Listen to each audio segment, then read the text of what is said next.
My name is Dave, and this is my aha moment. There are two things I enjoy in my life. One is playing games, card games, dice games, board games, role-playing games, and the other is my faith in God.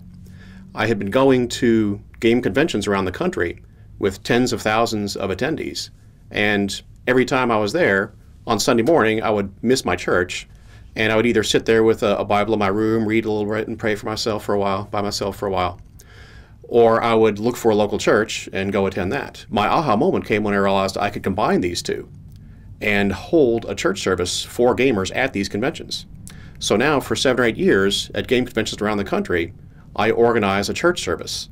I bring in a preacher, someone to sing, someone to serve communion, and it's a great way for us Christians who are out of town at a game convention to get to know each other, to worship God, and to have a good time. Well, it's a little strange that in the Christian community, games are sometimes frowned on. They're not as cool as sports or doing some other churchy thing.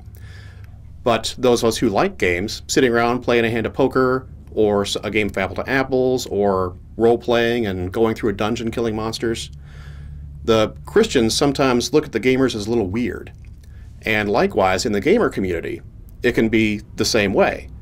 You have people running around in the giant robes, or people who are dressed up like their favorite anime character, people who like to dress in vampire costumes, or you got the serious war gamers who only do the little military things and they roll these charts, and they look at Christians as a little weird.